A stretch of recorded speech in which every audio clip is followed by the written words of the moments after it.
The sun dips low behind the old oak trees, bleeding its final light through tangled branches.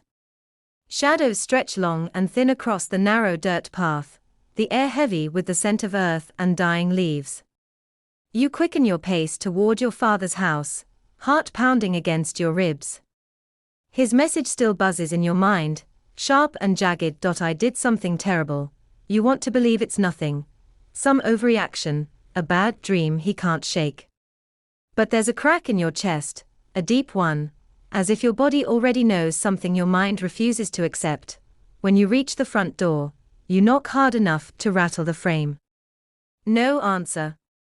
Your breath fogs in the cold air as dread coils tighter in your stomach. You push down on the handle. It gives way, the door swinging open with a slow, mournful creak. Inside, the house is dim. A single lamp flickers weakly in the living room. Shadows crouch in the corners. It smells stale, old coffee and cold sweat. The silence is thick, as though the house itself is holding its breath. Dad. Your voice cracks slightly. No reply. You move through the house, footsteps soft, but the floorboards groan beneath you. The pictures on the walls stare as you pass, birthdays, Christmas mornings, happier times. Each smiling face feels like a distant memory, something half remembered from a dream, and then you see it. The floorboards near the kitchen, fresh scuff marks streak across the wood, leading to the basement door. It looks as though something heavy was dragged. A tremor runs through your chest, you step closer. Your fingers hover over the doorknob, and for a moment, you hesitate. Every part of you screams to turn back. But you can't. You press down on the handle, the hinges cry out as the door yawns open. A thick, heavy darkness breathes up from below. You take a step onto the stairs, the wood groaning under your weight. The air changes as you descend. It smells sharp and metallic, copper and rust. Your stomach churns as the scent crawls down your throat, and then you see him. Your father is hunched over in the far corner, his back to you. His hands tremble violently, fingers caked with something dark. A hammer lies discarded on the floor beside him. The light above swings slowly, shadows crawling up the walls. Dad, you whisper. Your voice barely escapes. He flinches at the sound of your voice, then turns. His eyes are wide, glassy, his breath ragged. I had to, he chokes out. She was alive, but I couldn't let her suffer. I saved her. Your heart stops. The words hit like a fist to the chest. What do you mean, you ask, but you're afraid of the answer. He grabs your arm suddenly, fingers digging in hard enough to hurt. His grip is frantic. You have to believe me, he pleads. I saved her. I saved her. Panic claws at your ribs as your gaze drifts to where he's pointing. There's something behind him, a shape draped in a heavy cloth. Your legs move without thinking.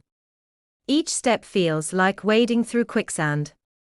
You kneel slowly, fingers trembling as you lift the cloth, and there she is, your sister. She lies still, her face pale but peaceful.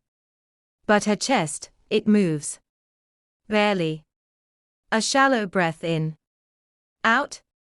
Relief crashes over you in a violent wave. She's alive, you whisper, half to yourself. I saved her, your father says again, his voice cracking with emotion. They would have taken her. I couldn't let them. Confusion swirls in your chest. Who? He stares past you, through you, as if seeing something else entirely. His breathing quickens. They come at night, he whispers. They talk through the walls. I heard them. They said they'd take her. I had to stop them. Your heart twists painfully. The pieces start to fall into place, the paranoia, the late-night calls, the slurred words.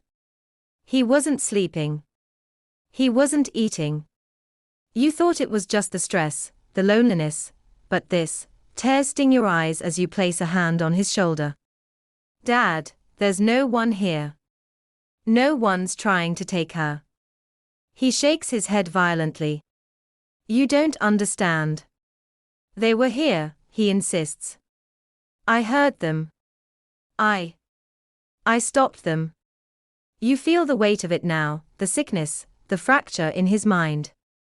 The man who raised you, who tucked you in at night and chased monsters from under your bed, is drowning in his own demons.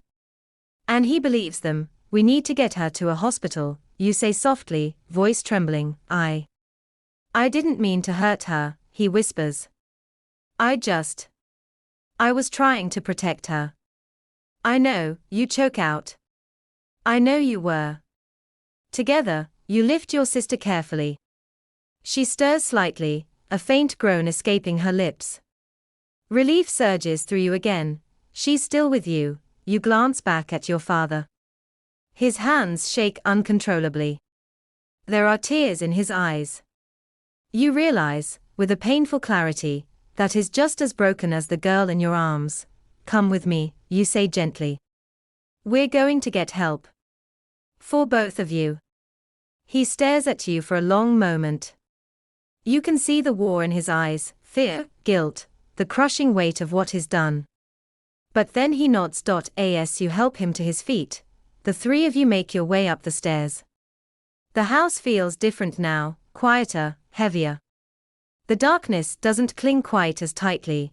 When you step outside, the night is calm. The stars blink down at you, distant and cold. The air is sharp, but it feels clean. You breathe deeply, filling your lungs with something new. This isn't the end. It's just the beginning, and no matter how dark it gets, you won't let go. Not this time.